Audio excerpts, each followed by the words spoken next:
নমস্কার বন্ধুরা, আমি সুতপা। দেখো সুতপার কথাতে আজকে কি নিয়ে এসেছি। আজকে আবার আর একটা হেলদি রেসিপি নিয়ে এসেছি, চিংড়ি পটলের। এবার চলো কি করে করেছি সেটা তোমাদের সাথে একটু শেয়ার করি।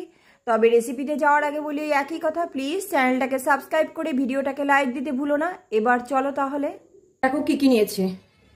পটলগুলোকে এরকম করে কেটে নিয়েছি, এই যে লম্বালম্বি এক কাটা দিয়ে এরকম এক কাটা। আর এখানে আমি একটা আলু দিয়েছি, তোমরা চাইলে বেশি আলু দিতেই পারো, আর একটা দিলেও চলে। আমার যেহেতু আলু খুব বেশি পছন্দ করে না বাড়িতে, তাই আমি একটাই আলু দিয়েছি। আর এই দেখো চিংড়ি মাছ। চিংড়ি মাছের সঙ্গে আর একটা জিনিস রয়েছে, সেটা হচ্ছে মাছের যে লেজ আর মাথার যে অংশগুলো ছিল সেগুলো বেছে আমি পরিষ্কার করে এইভাবে নিয়েছি। এই সবটা দিয়ে দেখো বিনা মশলায় সামান্য তেলে কি করে আমি করে ফেলি, পুরোটা খেয়াল না করলে বুঝতে পারবে না। এদিকে তো কড়াই বসিয়ে রেখেছি, কড়াইতে দিয়ে দেবো সর্ষের তেল। ওই 1 টেবিল চামচ দিয়ে এক চামচের থেকে একটু বেশি হয়েছে। এর মধ্যে প্রথমে দিয়ে দিলাম আমি এই আলুগুলো দিয়ে দিলাম। যেহেতু আলু আমার কম, তাই প্রথমেই আমি আলুগুলো দিয়ে নিলাম। আলুগুলোকে একটু লাল লাল করে ভেজে নেব, কম তেল বিনা মশলায়। আর সুতপা রান্নাঘর মানেই হচ্ছে শর্টকাট বুদ্ধি। এই দেখো এর মধ্যেই দিয়ে দিচ্ছি আমি তেজপাতা। এই আলু লাল লাল ভাজতে ভাজতে দেখবে তেজপাতাও হয়ে যাবে। আর দেবো কিছুটা রাঁধুনি,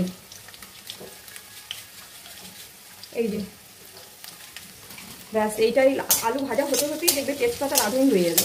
এই যে আলুগুলো লাল লাল ভাজা হয়ে গেছে, এইবার এর মধ্যে পটলগুলো দিয়ে দিচ্ছি। এই পাশ দিয়ে ওদিক দিয়ে আমি আলুগুলোকে তুলে নেবো, কিন্তু অবশ্যই আলু ভাজা হয়ে গেছে। এই পাশ দিয়ে আস্তে আস্তে আলু তেলটাও ধরে যাবে, ওদিক দিয়ে আমি তুলে নেবো। তোমরা আলাদা আলাদা করতেই পারো। এবার আমি যেহেতু ওই যে শর্টকাট বুদ্ধি মানেই হচ্ছে তাই। এতে কি হলো, আলুর তেল সাইড দিয়ে গড়িয়ে থাকলো, প্লাস আবার পটলটা দিয়ে দিলাম। পটলগুলোকেও দেখো ভাজা ভাজা করবো। লবণ হলুদ কিছুই দেবো না এই মুহূর্তে, কিন্তু লবণ দিলেই না পটলের দেখবে, আর গ্যাসটা কিন্তু পুরো বাড়ানো থাকবে। লবণ দিলেই পটলের জল গলবে, জল গললে পটল গলে যাবে আর কি। বলতে দেবো না, এটাকে তার আগে লাল হয়ে উঠবে। এই যে দেখো পটলগুলো কিন্তু হয়ে এসেছে, পুরো হয়ে গেছে পটলগুলো।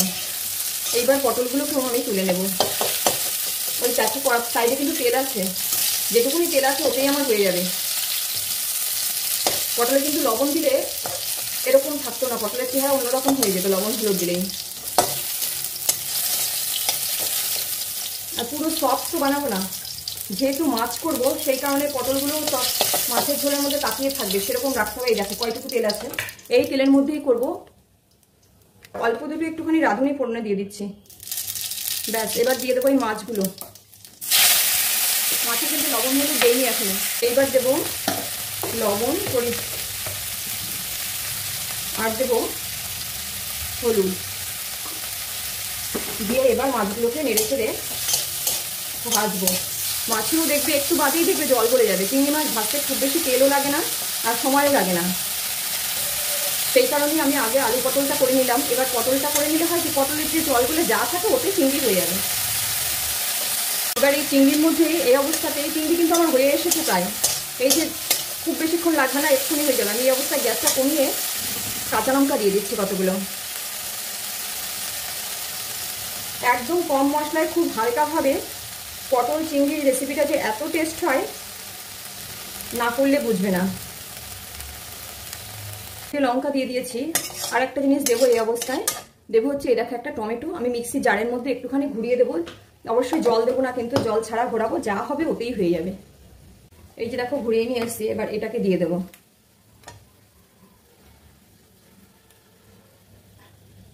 শুধু টমেটো কিন্তু এটা।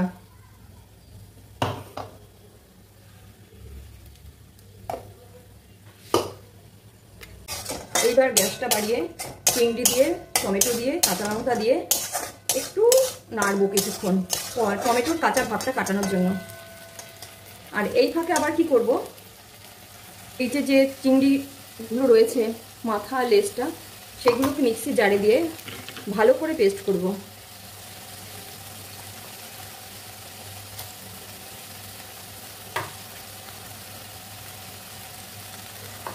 ভেজে দিয়েছি, এটাকে এবার ভালো করে পেস্ট করে নিয়ে আসি। এইবার এটা নিয়ে এসছি। ছাঁকনিটা, এটা পেস্ট হয়ে গেছে। এইগুলো ছাঁকনির মধ্যে ঢেলে দেব। জারের মধ্যে করে জল নিয়ে এসেছি।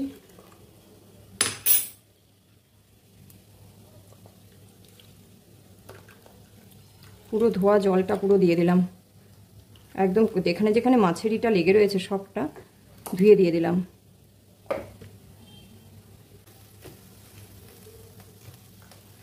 এবার ছাঁকনি দিয়ে পুরো শ্বাসটা, মাথার আর লেজের মধ্যে যে শ্বাস থাকে সবটা বের করে নেব। আর ছাঁকনির মধ্যে দেখবে মাথার আর লেজের যে কাটা অংশটা, ছিপড়ে যেটা, সেটা থেকে যাবে।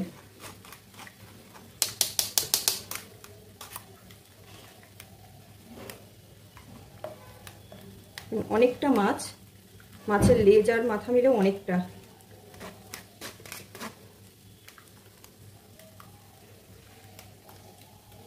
এটা মোটামুটি হয়ে গেছে। এই যে দেখো টমেটো, কাঁচা লঙ্কা, গ্যাসটা কমিয়ে রেখেছিলাম, হয়ে গেছে। টমেটো লঙ্কা সবটা কষা হয়ে গেছে। এবার এর মধ্যে পটলগুলো ঢেলে দিলাম, পটল আর আলু সবটা ঢেলে দিলাম। দিয়ে এইবার গ্যাসটা পুরো বাড়িয়ে দেবো। সব শুদ্ধ এবার একটু কষাবো। তুমি চাইলে তেল বেশি দিতে পারো, কারণ তেল বেশি দিলে পটলের টেস্ট সবসময় বেশি হয়। তবে এই প্রসেসে করলে তেল বেশি না দিলেও চলে। আমি যেহেতু একটু হেলথের দিকটা খেয়াল রাখবো, সেই কারণে কম তেলেই পুরো রান্নাটা করবো। এইটুকু তেলেই পুরো রান্নাটা আমার হয়ে গেল। ওই 1.5 টেবিল চামচ দিয়েছি, তার বেশি হবে না, 1 চামচ আর 1/2 চামচ মতন দিয়েছি। এইবার দেখো এই যে যেটা চিংড়ির, এইটা দিয়ে দেবো। দিয়ে গ্যাসটা বাড়ানোই থাকবে। এবার আরেকটু ঝোল লাগবে আমার, সেটা নিয়ে আসি। আমি কি করছি, ওই মাথার আর লেজের যে পেস্টটা রয়ে গেছে ছাঁকের মধ্যে, ওইটাকে আরেকবার ধুয়ে দেবো। তবে চিপে চিপে না, এই যে দেখো পুরো সেটাকে ধুয়েই নিয়ে আসলাম, জলটা দিয়ে দিলাম। আর এই দেখো এইগুলো কিন্তু ফেলে দেবো, এই যে এগুলো পুরো ছিবড়ে, এগুলো পুরো ফেলে দেবো। ব্যাস, এবার একটু ফুটবে। সামান্য কিছু মশলা দেবো, সেটা পরে দিচ্ছি।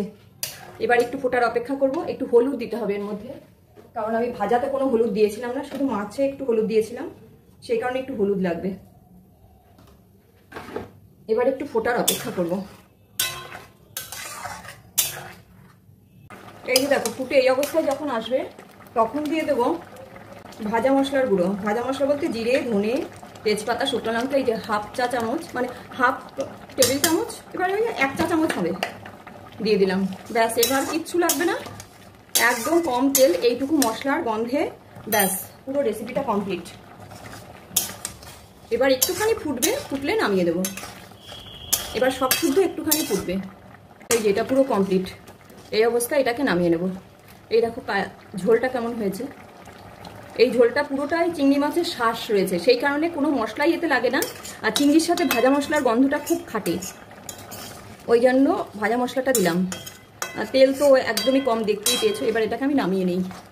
দেখো নামিয়ে নিয়েছি, কেমন দেখতে হয়েছে নিশ্চয়ই বুঝতে পারছো। সবটা কিন্তু ভাজা, এদিকে দেখো কম তেল, পুরো হেলদি একটা রেসিপি। চিংড়ি মাছের বিনা মশলায় এগুলোর কোনো কাজ নেই, আর এগুলোর পুরো কাজ শেষ হয়ে গেছে। এগুলো শুধু শুধু রেখে তো লাভ নেই। আর কি, সবাই ভালো থেকো, আর আমাকে কমেন্টস করতে ভুলো না যে রেসিপিটা কেমন লাগলো, তোমাদের ভালো লেগেছে কিনা। এই আর কি, পুরো কমপ্লিট। আজকের মতন এই অবধি, আবার দেখা হচ্ছে পরবর্তী রেসিপিতে।